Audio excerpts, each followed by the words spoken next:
It began here. 7 strangers living in a house together. I'm not gonna be that nice to you. I have AIDS. I have sexuality. Every inch of their lives recorded. The world had never quite seen anything like it. Hi, my name is Trishelle. Funny, outrageous, dirty. Oh, Grandma would not like that. Raw, honest. I had some bad news. Your mom died. Real. Get out of my face! Boom. Reality television was born. Una Murray changed everything. Save the world. You want to see the world in one night? Come with me. Why are people taking pictures of us? My name is Kim Kardashian. No. And Daddy is Kanye West. We didn't just launch a new genre. We transformed modern storytelling. That's kind of a big deal. And media and entertainment shifted forward. Forever. That may sound a bit grand, because it is. Reality is about revealing what makes humans tick. I feel like I don't mean anything to you. That's how you make me feel. Real emotion. I had my first kiss! Okay. Real connection. Real life. And that reality is at the core of the best stories in the world today. Scripted or unscripted. Documentary to animation. Doesn't matter. I'm Emily, and this is my Wonder Lab. This is the Crystal Maze. The real behind reality is at the center of stories that shift culture. America's built on white male supremacy. Oh God, here we go, bro. I've been silenced for 20 years. It will not stand. I didn't want to lose my daughter. I had to make the hardest choice. How we live. It's just the way she is. How we grow and change. Do you think you might be pregnant? I'm 3 days late. How we fall down. I don't want to make mistakes. I want to make bad decisions and learn from them. And how we pick ourselves up. She always fought. She never gave up. Moments that are funny. Oh my God. And terrifying. This is so creepy. Moments when you have to look away. It's storytelling that transcends reality TV. Our criminal justice system is badly broken. By revealing the commonality between us. I love you. Love you too. And I'm sorry. In every genre, on every platform. The world needed reality TV to evolve. Stories of real life, told with real heart. Welcome to Meet the Biz. I love saying that. We have today, I'm going to throw out some names because this is the real world, right? The real world, road rules, keeping up with the Kardashians, starting over, Project Runway, Born This Way. He's the creator of one of the first and biggest, The Real World. In fact, I keep on hearing in my head he gave birth to reality TV. He's like the dad of it. He's one of the kindest men. And he's here today, Jonathan Murray. Hey, everybody. Good to see you. Oh, and I see John Tucker there. Yes, Mr. Tucker. Mr. Tucker. Hi. Oh, we're gonna love this. Might as well say hello, John. Hey, how you doing? Oh my goodness, this is so crazy. long time. Long time. Glad to see you. Hey, everybody. There, and you've survived COVID. I'm so happy that you're alive and well. Yeah, everybody's here doing good. My mom's doing good. Everybody's doing good. So Excellent. Well, we're glad it's a little reunion today. So thank you for being here, Mr. Tucker. Always. No, I can't pass that. I love y'all. Like seriously. Oh, I love it. All right. So, Mr. Murray, what brought you to reality TV? Wow. I went to journalism school, and I wanted to be a producer of news, of broadcast news. I grew up at a time of Mary Tyler Moore Show, which was about a young woman working in a television newsroom. And I was interested in showbiz, but I was from upstate New York, as far away as you can get from Hollywood. And I didn't know how I got to somewhere where I could sort of be part of this industry. So I focused on my local news. And so I went to journalism school, studied at the University of Missouri that owned a NBC TV station that you worked at while you went to school. And then when I graduated, I went right to work in Green Bay, Wisconsin, producing the 10 o'clock news. And I did news for a while and eventually moved into programming and running a TV station. And then I went to New York to help a whole bunch of TV stations buy and schedule their syndicated programming. And then I started to come up with ideas for TV shows and got to sell them back to Hollywood.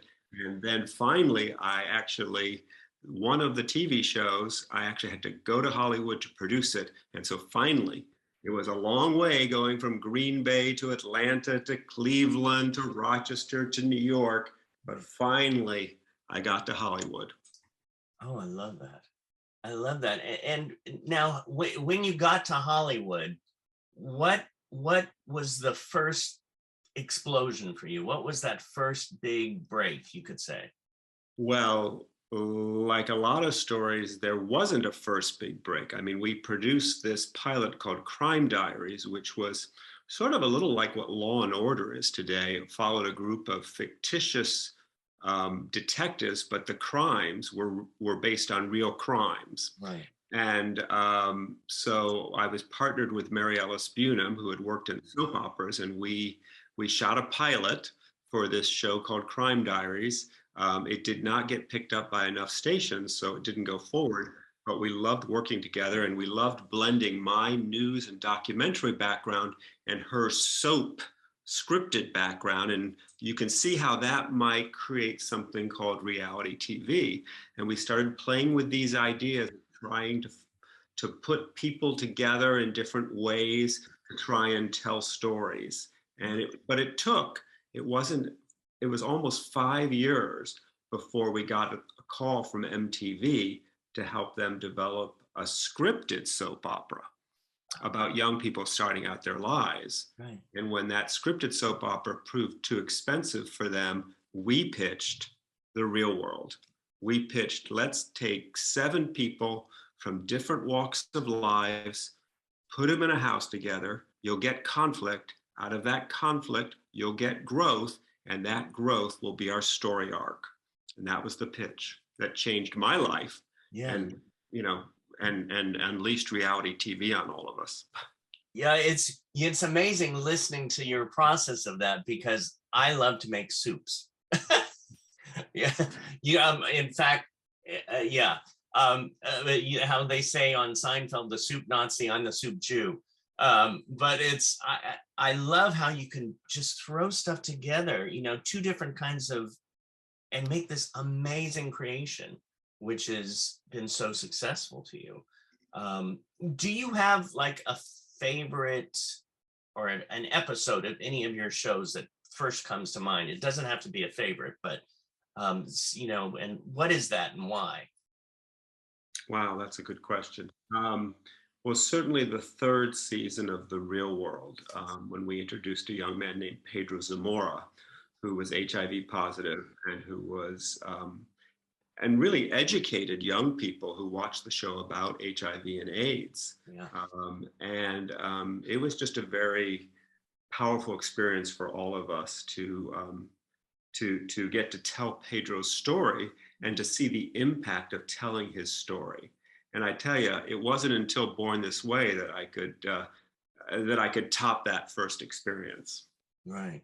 What was it about Pedro's that was so close to you? Why did you feel compelled for that?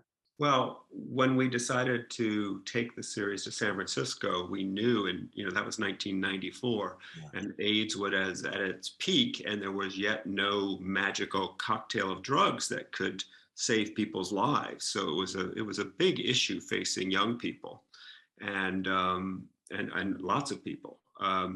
And so we knew we wanted to feature someone who was HIV positive, and we looked in San Francisco, but then one day I opened this letter at my desk, and out fell these matinee idol pictures of this Latino young man, and then this letter where he poured his heart out to me, and I passed it over to my partner, Mary Ellis, and I said, we have to go meet this man in Miami.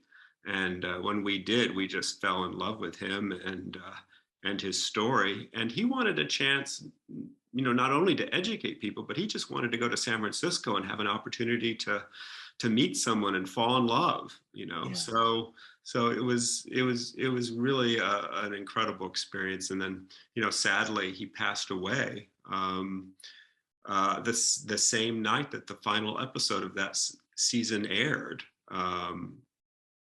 So anyway, so it was, and just seeing the impact. And Bill Clinton, the president of the United States, talked about how Pedro did more to educate young people than anything his administration could do. So I think, and I was having this conversation yesterday with some TV producers. Yeah. We love it. Television has such potential to educate and to represent people who aren't normally seen and whose voices aren't heard. And I think Pedro was an example of where we were able to represent something that wasn't being seen on television. And we saw that it had a powerful impact. And so anytime you can do that as a producer, it's just the rewards are so great. Well, it's interesting too, because it leaves that show, Pedro, is like in the books, and it resonates through us all still. I mean, I grew up in the Bay Area and in San Francisco, and I had many friends who passed. So when I hear the name Pedro, I go to that, and it's thank goodness for creators and producers like you that will put it out there and teach us or allow society to take it in and realize what's going on in the world. And what I thought was so wonderful too is when I was reading the IMDb and your IMDb, I was saying how you got to have a part in the movie of his life, right? In Pedro. Yeah, we a number of years later, we worked with the screenwriter Dustin Lance Black, who had written the movie Milk, and we told Pedro's larger story, as you can do when you do a scripted feature, and we told the story of his growing up in Cuba, of the death of his mother when he was a young teen, and just that larger story that we just told a small part of it on the Real World, but we felt there was so much that people could learn from him that we needed to tell that larger story. So it was very exciting to work with with Wash Westmoreland, our producer, and with Dustin Lance Black, and do this this feature. Right. Well, there were so many. I mean, I think of the Real World, and I also think of course, Born This Way. I mean, The Simple Life, Making the Band, Deaf Out Loud. All these. I mean, so many shows. I was like swimming in your website the other day, and it was so nice. And you have. You got it. How did you get involved with one of your projects, Autism the Musical? Yeah, at some point, I turned to Sasha Alpert, who was our head of casting, and I said, you and I both come out of documentaries, and there are some stories that we can't tell through reality TV. We need to be making documentaries, and let's take some of those profits that we make from our reality shows and turn them into, documentaries. And so that was Autism the Musical was our first documentary. And it was a friend of Sasha's was involved in the early stages of it and brought it to us. And it was basically the story of 5 or 6 young people who were participating in a theater project and the Miracle Project. Yeah. And the idea is that putting them in this theater project would force them to have eye contact, would help them sort of work through some of, what it's like to be autistic, to interact and focus, and also to write and tell their story. It's a wonderful project, and it goes on every year. And so we followed these 4 or 5 families as their sons and daughters went through this project, and made this wonderful documentary that really showed, as always that we like to do, it showed the ability in the disability, and it also showed the challenges that these families face and how they try to mount them. And we were fortunate enough that HBO bought it, and it won an Emmy Award. So it's very exciting. And then just 2 years ago, we did a 10-year follow-up to it to sort of see where these young people are today. And a couple of them are in college, others have jobs. It's just amazing what, they're all just being their best self. Yeah. It's really exciting to see how, with great support and with setting high expectations, how people with all kinds of disabilities can sort of meet the mark and be their best self. Yeah. It was great because we had Elaine Hall come on at a time, and I know her as well. And some of our students here are also with the Miracle Project. So yeah, no, I love going and seeing their show each year. It's so good. Right. I want to, we have a few people who sent in questions and said, hey, I would love to ask a question. So I'm going to just go, now and then pick someone out who sent in that question. I think, let's see, is Zuli Johnson here? Zuli Johnson, let's see. I have to look on oh, there she is. Let's see. Zuli. I'm right here. Oh, okay. Wave your hand or say hello. Hello, Mr. Murray and David. Oh, there you are. Okay, here we go. Add spotlight. There's Zuli. Okay. In your early studies and your journalism, that you could write a weird like reality, what story that means to you the most? So yeah, in your early studies in journalism, if you could write a real life reality, what story would mean the most to you? Great. Wow. I don't know. I've actually been writing a one-man show about my own life and about the sort of decisions that I made along the way that got me to this point. And it's been really interesting. I think sometimes when you get to a certain age, you start looking back and you try to make sense of your life. And so I worked with a friend of mine who's a writer, and we just started laying out this story of the choices that I made along the way. That's exciting to hear that's coming up. Yeah. Luckily, I got it all written, and then COVID hit. And so I had done one little workshop production of it, and then everything closed down. And so soon I'm going to have to take it back up and get out there with it. And I need to go back and look at it again, because I'm sure I've gotten a lot of new insights as a result of, everything we went through with COVID. Thank you, Zuli. Great question. Thank you, Zuli. Thank you. Let's see who we have next. Lanzarod Record. Let's see. Hi, David. Hey, Lanzarod. Hey. Hi. Hi, Jonathan. Hi. Okay. What is the first show you produced? Wow, the first show I produced. Well, the first show I produced was probably, like the 10 o'clock news in Green Bay, Wisconsin. I mean, that was the first show I got paid money to produce.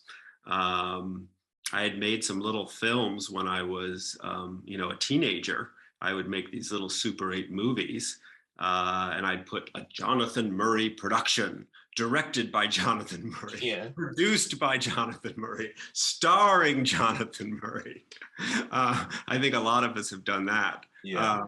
But producing the 10 o'clock news in Green Bay, Wisconsin was my first production. And then in Hollywood, as we mentioned earlier, this pilot we did for Crime Diaries was sort of my first experience of producing something in Hollywood. I love it. Great question, Lanzarote. Thank you. You're welcome. It's interesting that you say that, because I remember in first grade, I produced, directed, and starred in Hansel and Gretel. I wanted to be the witch, but I got to play Hansel. Was there a gender fluid thing going on? I don't know. I just probably, but I was always obsessed with the Wicked Witch. And you were talking about producing, directing, acting. Why did you, or how did you feel that you went toward producing rather than acting, or rather than? Oh, because I'm a control freak. I mean, I just, when I've always been the person when someone, a teacher, whoever it is, says, oh, we got to get this done. Will anyone make it happen? And I'm always the person who raises my hand. And, part of it is that I just want it done right. And I somehow believe that I'm the only one who knows how to do it right. So it's that wanting to be in charge, wanting to be in control. I like that. It's interesting because I struggle with that, because I feel, other people might know better than me. And then sometimes I start realizing, but my idea is not, it's okay. In fact, coming from that, how do you, let's say if somebody has an idea, what would you suggest to them is the first step with that idea to move forward with it? That's always difficult. I feel like it's sort of like you have to pay all these dues before you get to the point where you can take an idea forward. I mean, yes, you can take it forward maybe yourself and make some kind of a TikTok video or something. But in Hollywood, half of it is getting in the door. So you have to have sort of built all those layers of respect and understanding and knowledge so that someone will take your idea seriously. You also have to understand, where you're taking the idea, whether they have the money to make this kind of the show, whether it would fit with what they're looking for. So, it's a lot more than just an idea. A lot goes into actually making that idea and getting it on the air. Right. We have another question from Gary. Gary, there he is. Great. There. Can you hear me? Yes. Let me try to. I'll wave. Wave. There we go. Wave. And there he is. Okay. And spotlight. Yes, Jonathan. Before this series, what was your personal experience with any members of the Down syndrome community? Not a lot. Not a lot. I had seen a couple of documentaries and series that were done in Europe, and it made me start thinking that there was an opportunity to tell this story. So I contacted New Horizons, which is in the North Valley, and they have a lot of clients who have Down syndrome or intellectual disabilities. And I sort of went over there and just spent some time there and got to know the folks there and sort of began this educational process. Because if you're going to tell someone's story, you really have to take the time to educate yourself on that story. And then to surround yourselves with people like the people at New Horizons and then this group Respectability to make sure that I'm telling that story authentically, that I'm telling it, you know, with the best intentions. Mm. It's beautiful. But I identified, I mean, I am left-handed in a right-handed world. I'm gay in a world that's supposed to be straight. So, you know, there's areas of common bond where you can feel, I feel at times like an outsider, like the world wasn't necessarily made for me, and the world isn't always welcoming to me. So I think we can find these areas of commonality also that help you tell the story of another group of people. Great. Thank you. Thank you. Thank you. What brings you the most joy in life? Wow. Besides a chocolate frosted cupcake and vanilla ice cream, that's my guilty pleasure. And I make them and then I freeze them. And then the last 3 nights, dessert has been a chocolate cupcake with vanilla ice cream. I'm coming over to your house to have some chocolate. And I make the frosting using vegan butter. So it's almost healthy and good for me. Oh my gosh, I love that. I have had a partner for 31 years. We met playing tennis. We have a 23-year-old son. So I get a lot of joy out of them and our little family unit. And our son is now off living on his own, but he's still here for dinner a couple times a week, and we're still helping him out in different ways. But yeah, and I've taken up during COVID, I took up road biking, and I took up golf, and I took up pickleball. So I just, you know, I'm always trying to learn new stuff. Wow. Yeah, it's interesting too that with COVID now, it's like, thank God, every morning just to center myself now, I take a walk. And one of my favorite sounds are birds, the morning birds. And then you walk by and there's just a cool breeze and you feel the breeze, and there's the dogs near you, and it's just, and so I'm starting to exercise. Well, that's good. I think it's really important to start your day in a very centered way. You know, each day is a new opportunity. It's my favorite time of day, the morning when I wake up, because there's so much opportunity and promise for a new day. Talking about you mentioned your family, and Dylan is your son, and I mean, you have creative genes in your family. Dylan and your niece Haley. No, this Haley is on Wikipedia. I have no niece named Haley. Oh, really? Okay. Get that now. I have gone onto Wikipedia and taken that off, and it gets popped back on. I don't know. I mean, there was a Haley in one of our shows, but I have no relation to her. Wow. Well, Wikipedia, if you're listening, take it off. I heard that. I guess Haley puts it back on. I don't know, but right. But yes, our son is a musician, a photographer. He's very creative. I wish he had been a little more traditional and gone to college, because I loved college. I loved that experience of being with other people and, you know, having an opportunity to learn every day. But he sort of learns on his own through, you know, his phone, and you know, he looks stuff up, and he has a great vocabulary, and you know, so he's making it work. But you know, you just have to support your children and their path, whatever they decide to take. Definitely.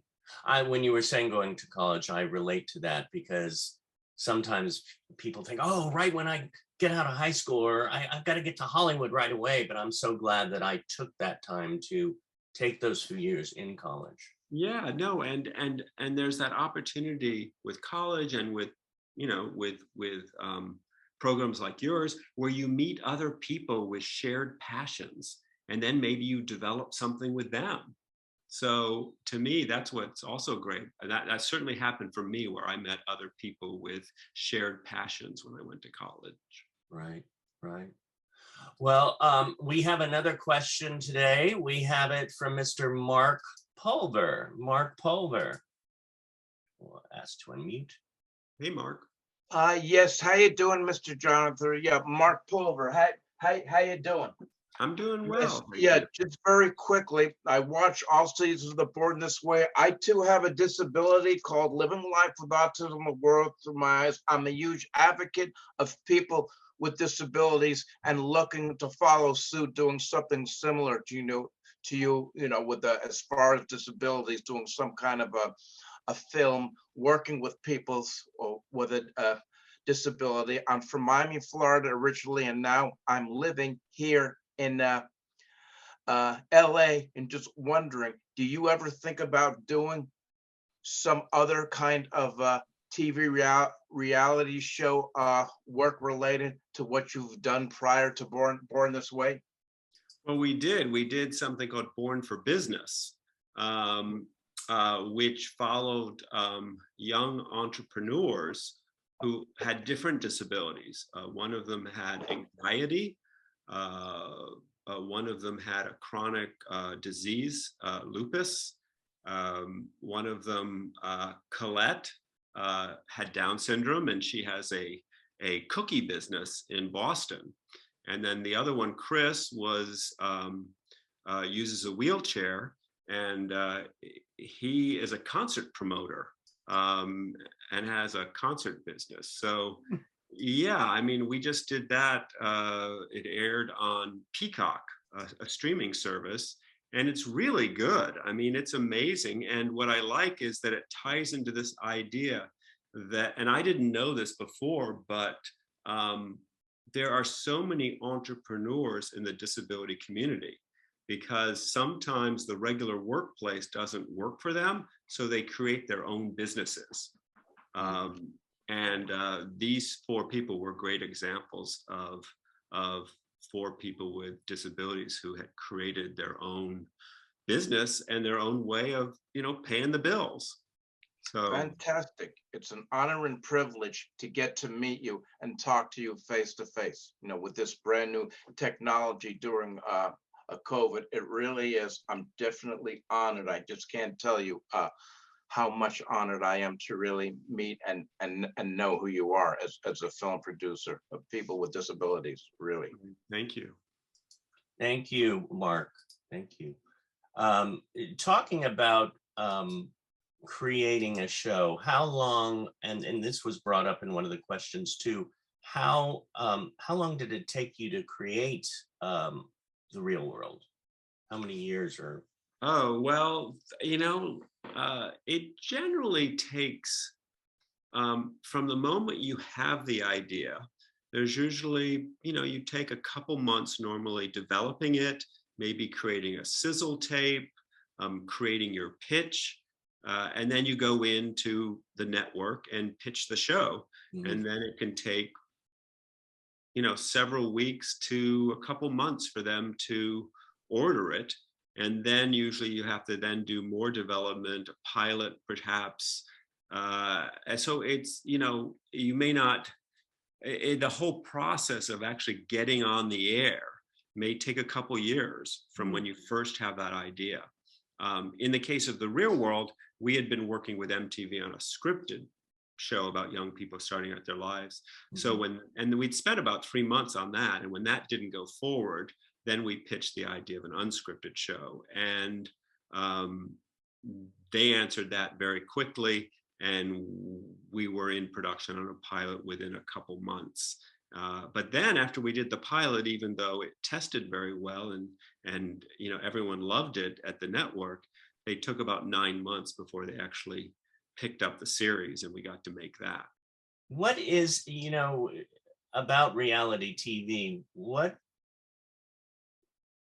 I think there's a misconception too with people wanting to go into it too. And are there any, I don't know, is there any pitfalls, or are there, what are the positives and the negatives of somebody wanting to get into their own show or getting into a reality show? You mean as a talent, as the on-air person? Yes. Yeah.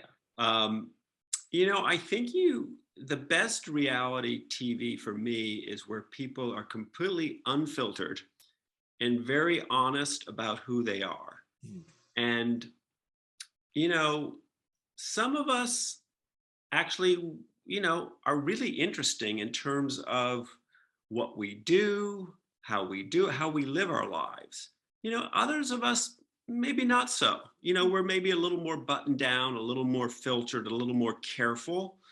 So I don't think reality TV is right for everybody. Not all of us want to be completely open about our lives or share everything. It only really works if you're open and willing to share everything. If you're trying to control the process too much and not let people see certain parts of you, that can make it a really unpleasant experience for you. So you really should only do it if you're really completely comfortable with people seeing who you are.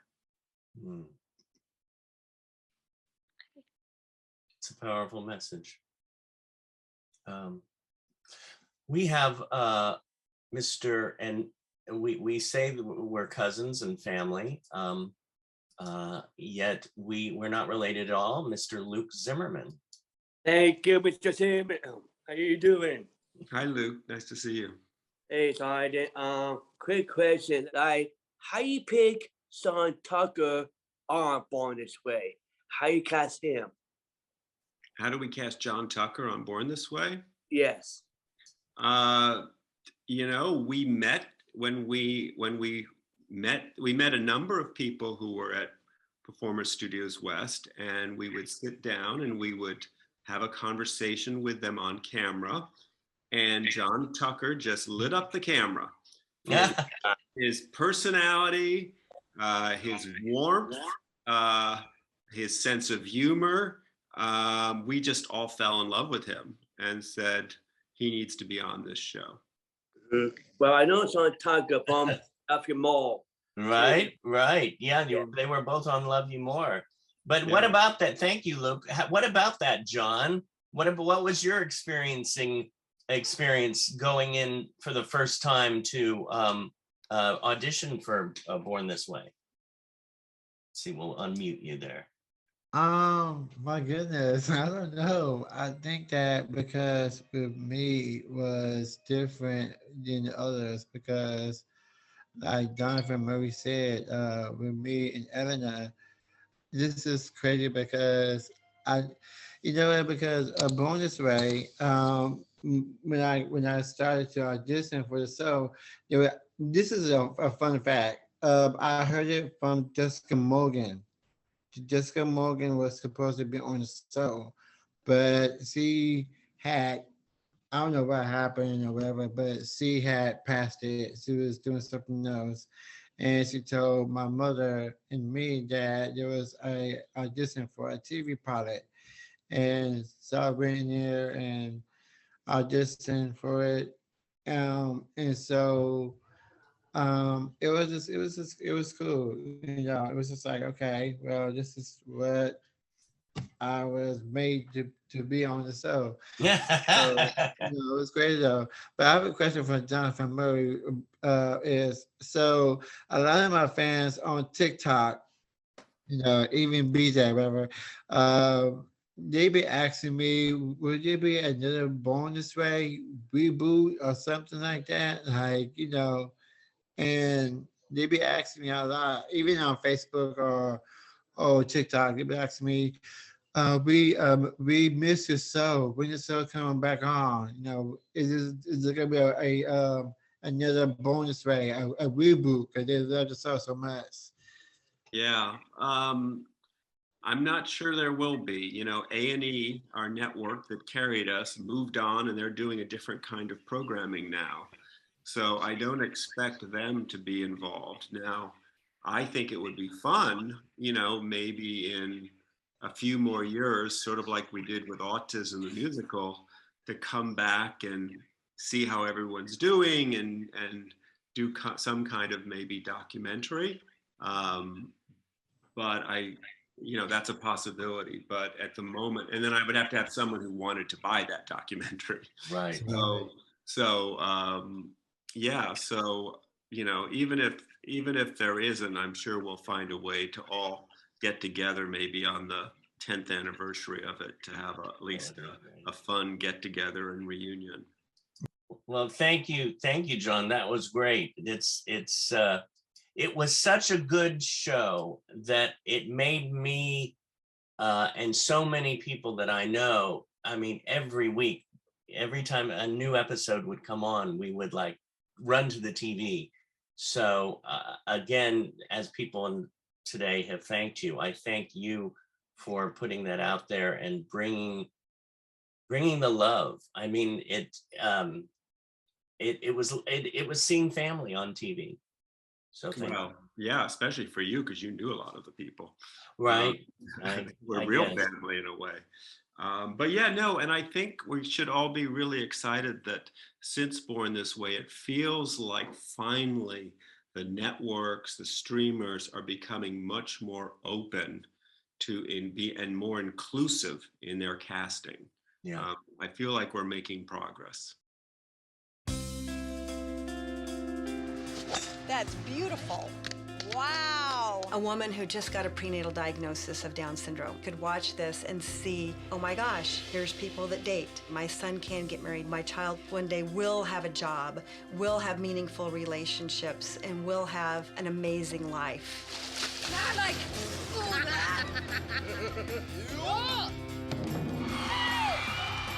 I'm Rachel. I'm 32. What do you want people to know about you? I have an extra cortisone in me, but I have a big heart though. Our dream for them is that they could live as independent as they can. My paycheck. Way to start the day. Being independent is working on our own.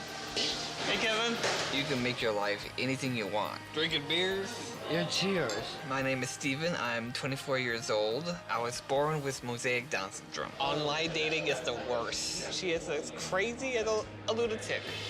My name's Salah. I'm 21 years old. Are you currently working? No, not yet, but I'm looking for a good job. We feel customer service is the key to our success. Oh, You feel good about that? I can do it. Is he sexy? Is he cute? Yes, he is cute. You're beautiful. My name is Christina. I'm 25 years old. I like to hang out with my friends, my family, my boyfriend. Love you. To hang out and chill. What did you get her? A ring? You got her a ring? It's really big step to get married. If we want to have an independent life, we got to make sure that they have an independent No, the problem is I'm not ready. Can you believe that we're talking about our girl with Down syndrome? That she's going to be the first one out of the house? My name is Elena, and I have dreams of my own. Back to one and action. Eleanor is the outgoing personality. She loves to sing or acting and just being the center of attention. Hi, my name is John Tucker, and I am a rap artist, honey. It's hard enough in this industry without a disability. Yeah. You gotta let all that go. I got hopes, dreams, everything that you have, I have. Woo! I'm Megan, and I'm 22. I'm in college right now, and I have my own business, Megology. I don't want the whole society to limit me, because I have this. How do you handle dating? How do you handle kissing? I love you. Oh, I love you too. I love you way more, Brendan. I do want to talk with you about the whole baby thing. Okay. I would really, really like for you to reconsider that dream. Oh my God. She needs to be independent, and I worry about what happens when I die. Just the thought of her being alone is really sad. There is going to be a time that your father and I won't be here. If today was the day, he would live with me, and he would take vacations with Christina. One of the things about being the parent of a child with an intellectual disability is you just have different things to celebrate, different things that are rewarding, and they come along at different times. but the feelings are the same. One day, people would look at him and admire him, and they wouldn't look at him as Down syndrome. And it wouldn't be staring at him for the wrong reason. The doctor asked her if she wanted to have a abortion of me. And I mean, I could be out there dead. Your parents had given birth to you. They love you. They care for you. I'm here. I'm alive. I'm human. We have to like just be the person that we are. Because that's what God made us to be. Megan has taught me what's important in life. I had no idea that I was capable of loving someone the way I love my daughter. For you guys to do this for me, you guys really touch me.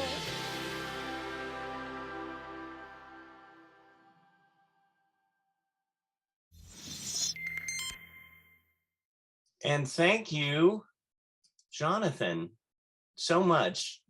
It's a pleasure to see you again and have you come visit Performing Arts Studio West and the Meet the Biz program. We all have been looking forward to your visit. Thank you. And it was so easy. I didn't have to face any bad traffic. I didn't have to find a parking space. Right. I didn't have to really wash my hair. I didn't have to put pants on. You know, it was great. Right. And now you can have one of those chocolate cupcakes. Yeah, no, I'm going to make myself wait. Oh, are you? Okay. Yeah. I don't want to give in to temptation too early in the day.